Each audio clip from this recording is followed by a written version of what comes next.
Hello, and welcome back to the Cooper Villa channel. I'm Scott Cooper, and we are back after the international break to talk about Leeds United versus Aston Villa. Noel was at the game, so we'll be getting some comments and some thoughts from him from being there in the away section, and we'll be talking about the whole match. Bit of a ball fest, but plenty still to talk about after this.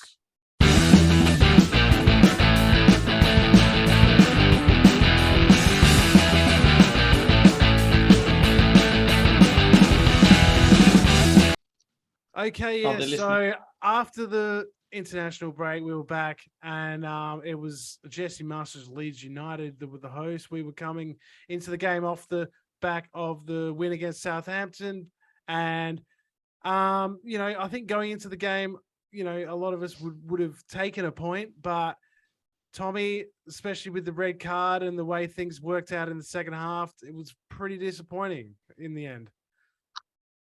I disagree. I thought we did unreal. Haaland hat trick, 2 assists, absolute. Oh wait, sorry, we're Aston Villa. Fuck.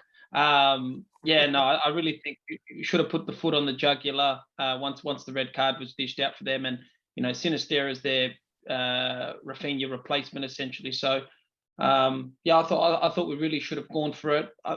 Watkins couldn't hit a barn door. I thought the one where off Coutinho shot and just had to get ahead to it. I understand it's reactionary, but put Ings or Archer there, and I mean that's what natural poachers do. So said it for a while now. Great work rate. He's got a finishing coach, and I just feel like that's something he should have put away. Would have been a scrappy win. Kind of happy we drew because I'd rather draw and lose, and maybe the inevitable for Gerrard eventually happens. But we've been plagued with injury, and I'd rather that than get crappy little wins. And really, it's a crap performance, but we won, so we'll just kind of let it slide and sweep it under the rug. Well, yeah. I mean, I think the first half we were okay. I think we were we were probably better with 11 against 11 in some ways, but I think as soon as the red card happened, Noah, and you were there, of course, it just felt like the pressure went onto us to win the game, and the players just have no confidence at the moment, and the pressure got to them. I mean, the pressure's always on the team to win when they're playing against 10 men, but I mean, you got to give credit to Leeds, to be honest, because they defended it extremely well. Went straight to five at the back. They had no intention to really go forward, except for the last chance almost of the game, and they could have won it there. But they played a very, very defensively minded second half and defended the box really well. I mean, our final ball wasn't great, and we, as Tommy said, our strikers just couldn't score, and Coutinho hit the post. But it's just one of those days, wasn't it? Like the ball just would not go on the net for us. And I saw a stat that we've created 8 big chances this season and haven't scored with one of them. So what's that saying about what's going on? So, I mean, yeah. It's certainly an issue. What was that? Only scored like 6 or 7 goals for the season. Scored, six goals this season. Yeah, it's unreal. Goal a game, that. So really, it's low scoring and boring, and it's I think that's pretty dangerous. It's dangerous, but also it's being at games it's a weird vibe now, because when Dean Smith was there, we were very connected, like with the players, with Dean Smith. And I mean, I'm not sure if you guys saw Gerrard's press conference, how he had to go at Ashley Preece again for asking a genuine question. I was going to talk about that. He really asked him about Cameron Archer, and he said, you've asked me 25 questions over the course of the season, and I think 19 have been about Archer. Are you like a family friend or something? And that's just, I mean, first of all, it's not answering the question. Yeah, it's not answering the question. It's and it's kind of cheap and childish, really. Yeah, it's a dig at Ashley Preece, because it's actually a genuine question. Like, Villa fans have been crying out for Cameron Archer all season. Why the hell did we keep him? Why the hell would you keep him when he should be developing out on loan? I mean, fair play, Keenan Davis scored at the weekend, but I know they're different players, but Keenan's getting opportunities to play every week, where Cameron Archer's rotting on the bench, and he can score goals. He can you give him a chance to score. It's going to hinder his growth and build frustration, and I just hope that things like these don't lead to now Gerrard kind of, I don't know, having a personal vendetta against Archer, because it's what the fans want. And it's funny that, like maybe Smith, because he was more connected with the fans, but if everyone can see it, how can't the freaking coach? It sounds dumb, but if you're a coach of a club, go scroll through a few of your pages. You probably see the general consensus is like 80% of the same opinion, right? to just read things. I know it sounds dumb. Like, why doesn't someone say, just give him a go? Like, can't be any worse than Ollie, right?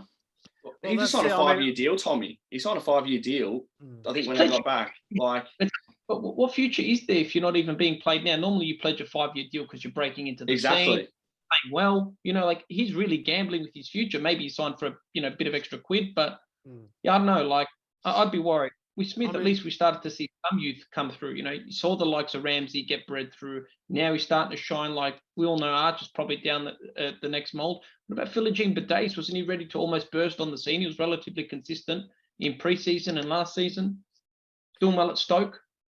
I don't think Gerrard really does sort of fancy the youth, giving players chances. He doesn't make many changes in the game. I mean, once the red card happens, there's plenty of managers out there that are just sort of going, all right, let's go to 3 at the back. They're going to have 1 up front, maybe. That's it. And let's, bring on an extra striker, and really go for it and really kind of. But I felt as if we were just sort of going through the motions for 20 minutes after the red card, and if anything, that gave Leeds more confidence to say, these guys can't break us down. They can't beat us. So, yeah. They started building momentum, right? They started building momentum a bit, and they could have stolen it. I found it funny, though, that Rodrigo was back for them, and they were firing on all cylinders with him. Remember, he was like the fantasy prem freak the first couple of games of the season. So I was actually quite worried pre-game because I thought, well, Rodrigo's back on the score sheet. Sinestro starting from 2. I thought they were going to look pretty deadly, but, probably disappointing game by them. So, look, we've done good in some areas. Overall, it's a disappointing result, of course, because we're not scoring, right? From now on, when we give predictions, I'm not putting anything more than a 1-0 or 2-1 result to Villa, if that. Yep. And I mean, the first half, there was the chances for Ollie. There was I don't know why he always goes along the ground in those one-on-one situations. Like, good strikers know when to lift the ball and, when to do a little dink, when to sort of, do different kinds of finishes. He just always seems to sort of want to slide it in, under the keeper's legs or through the keeper's legs. Right. It's not working. He's looking, he's looking like a man who's defeated even before he gets the chance. And it's really like time for something a bit different. And I think, Gerrard would have seen, okay, he's missed a few chances in this game. His confidence is down. Let's bring on Ings. Let's bring on Archer. And let's give them a go. Oh, right. Open the artillery kind of thing. I do believe Coutinho's been doing some extra work. So he's put in 1 or 2 man of the match performances. I thought it was probably our best players today, or up there, definitely top 2. Previous game, Southampton as well.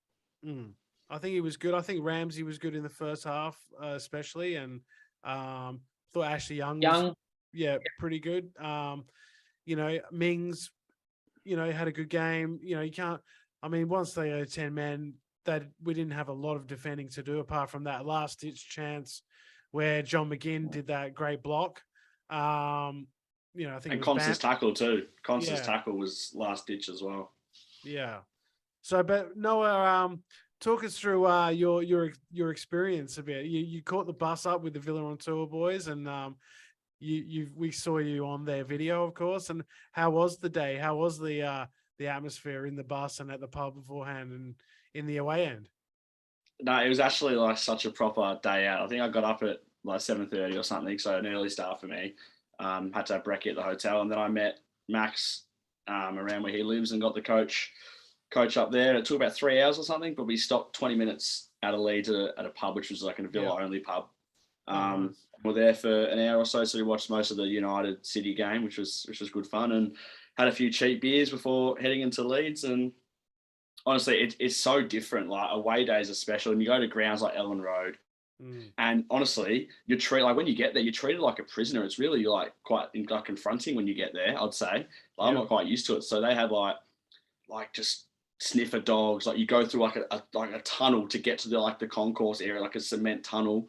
Like, it's quite confronting. And then when you get in, it's pretty good, and when you get out, it's all right. But you're treated like a prisoner for a bit, I feel like, when you get there. But yeah, it's good. Yorkshire's a bit rough though, isn't it? It can be. It can be. It can be. But I didn't feel unsafe at any time during the whole time there. So take that what you will. I mean, I got off the coach, got on the coach. And it was good fun. And the atmosphere there with the the singing and everything. Electric. Electric. Crazy. Yeah.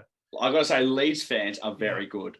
They are top notch good. But Villa fans on the road, they're really, really good, and it was a great experience. And I'm actually keen to get back next time, but who knows when that will be. How do you compare the OG Villa fans in the UK to obviously when we went to the Brisbane game, Noah? So what's the difference in terms of the atmosphere and the Villa support there? They'd just be so much more wild, I reckon. I think that's because there's more on the line. Pre-season friendly, like for us, it was a pretty big deal, but for the fans over here, it's like Premier League points on the line, and I guess they know a lot more of the chants off by heart. I know we all know like a lot of them, but there was even a couple I didn't know the words to. So there's a few that are going around. So, but it's a religion over here. It's a religion. You live by Villa, you die by Villa sort of experience. Where for us back home in the Aussie rules, like you can sit next to someone from the other team, have a beer, and have a laugh, and then go home. But it's just it's completely different. Did it get rough? Okay? Rough? No, I didn't.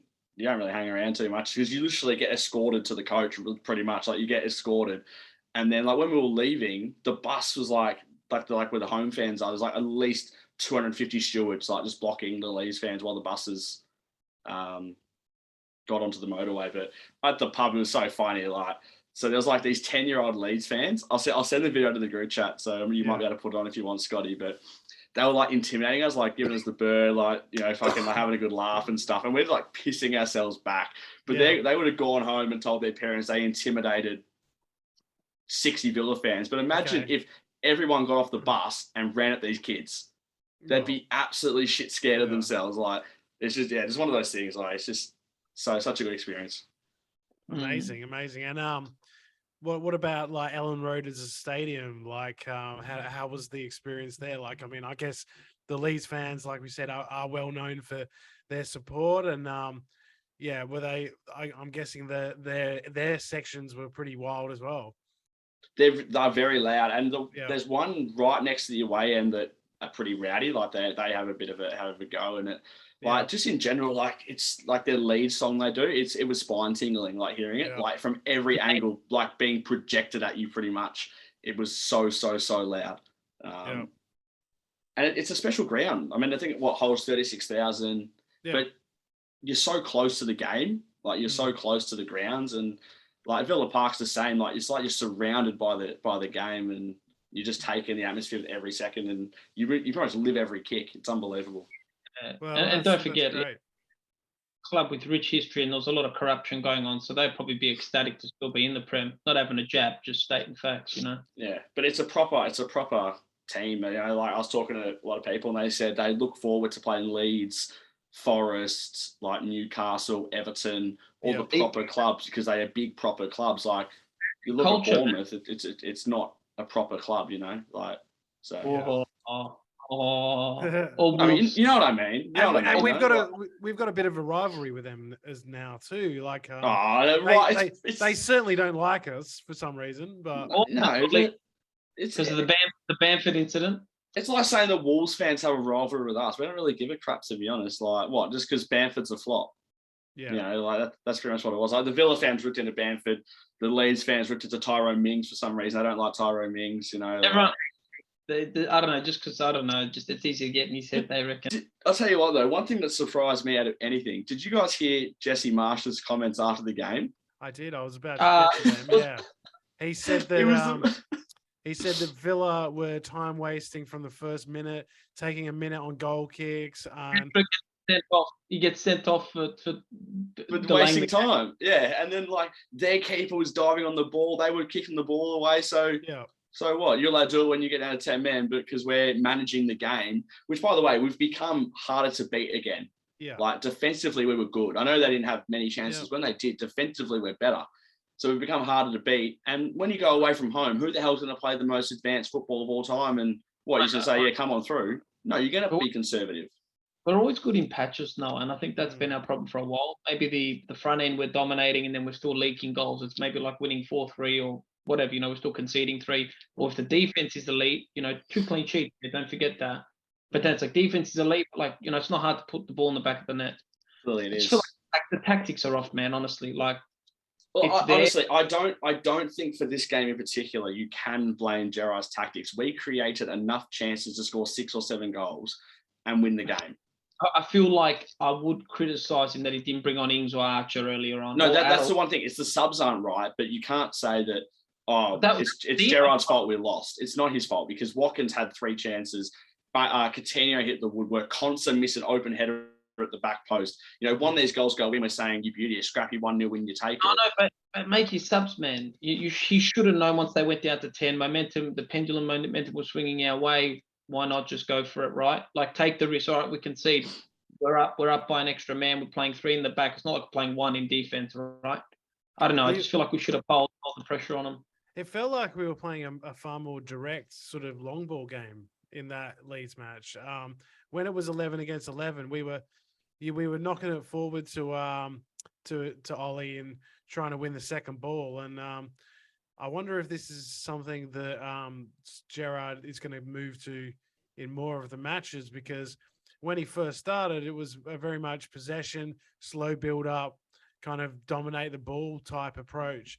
But he seems to be, he said a few weeks ago that, well, maybe I tried a bit too much too early with this team, suggesting that maybe we're not good enough for the sort of football he wants to play, which I thought was an odd comment. But we'll go to plan B. We'll go to plan B, right? We'll just play like Wimbledon in the 90s and just like long ball up and try and win the second ball. But we created chances in this game. But I still think, like Tommy, there is a problem with the connection between what we want to do and what we're actually putting out. It does seem I agree. It does seem a lot like. Sorry, what? I think there's a culture problem. I think something's going on in the background. It's good. There's something. Look, we're playing well, but it's like we're just going there and ticking boxes, right? It's not like you're going out there like we need to win. We're playing not to lose, which is great. Defense was resilient, but not playing to win. And I think that's the problem, Scott. Like we're saying, created the chances. If you want to win, you're going to find the back of the net, right? It's not hard, Ollie, to put your head on the end of the ball. Yeah, just be prepared. It's the cohesiveness going forward. It's like, whenever we create a chance, it comes sort of out of nothing. It's not like we build it up. We kind of get in. That's right. Yeah. It's like a moment of brilliance, which really, I don't know, just a moment of brilliance for me is great, but it's called a moment of brilliance for a reason. It's not consistent play. It's not consistent build up.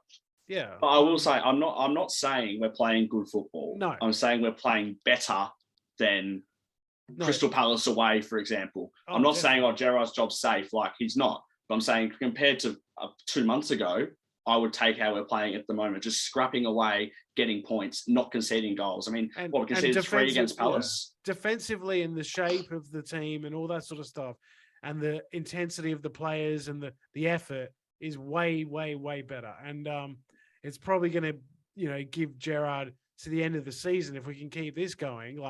But I still think, going forward, we really do not look like scoring very often, even though we did have chances in this game. It still looks really disjointed for me at times. Yeah. Apparently we're scouting Kent from Rangers in their we're doing that since we signed, since Gerrard came across. It's one of those things. We're getting Kamara as well, apparently. So yeah, Rangers FC coming on the Prem, apparently. So Kamara. We've got Kamara. Glenn Kamara from Rangers. Yeah, we're going to have 2 Kamaras. Kamara squared. So what is the injury updates there? You said before that Matty Cash is back next. Yeah, apparently Matty Cash is back for Forest. He said he was having a full training session yesterday. Yeah. And then Digne apparently has a really weird injury. It's like a stress fracture in his heel or something. Oh. So that's gonna, if he doesn't do anything too. And I thought we got the better end of the deal with Everton. They're laughing at us right now. Yeah, they would be, but the thing is, I don't know.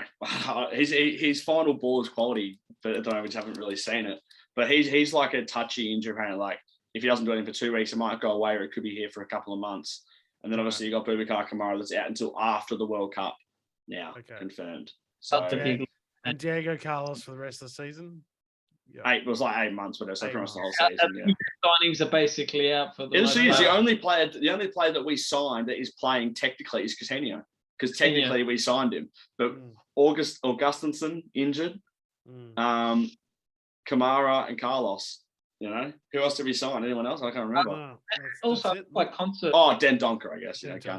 But why didn't he start? Didn't he start? Like, how do you pay 12 mil for a guy not to start? Insurance, I guess. Squad depth. No, he's on the bench. I was on the bench. You should have started CDM and pushed Dougie up. Like, Dougie does better when he's pushed forward, right? Benderek made his debut, came on. He played all right. He, again, when he came on, they pretty much went down to 10 men almost straight away. He came on just before halftime, and it accomplished nothing, honestly. No, but he didn't do anything bad. He just kind of did the basics right. He didn't miss a pass. He actually dribbled up a bit. He ran the ball up a fair bit, which I thought showed great confidence. So I think we got a good player on loan here. I think he'd be all right. And still annoyed about Conser right back. I thought did what he could. You know, like he did what he had to. He did what he had to. There's no other choice. Yeah, man, I'm burning that we loaned Kessler Hayden out. Like we've been calling out for him, right? You could call him back. He's always be called back. I don't think he's playing a lot of Huddersfield, so I'll tell you not what I see. January, right? You can call back. You can terminate a loan whenever you want to terminate a loan. He's under 28. Gerard's not pulling him back. No chance. He won't play him. He'd probably rather play Conser. Bring back Richie Delat. I wanted to talk to you also, Noah, about you went to the women's game a couple of weeks ago, the Man City versus Villa, and what a game that was. How was that? So talk us about honestly, it was incredible. I didn't really know what to expect, to be honest, because I hadn't been there. I thought Villa Park, another great opportunity to get to Villa Park, and the women team are going places, to be honest. They are playing great football. Yeah. And like they're 2-0 up. Alicia Lehman scored, and then Rachel Daly scored. Oh, they're cruising here.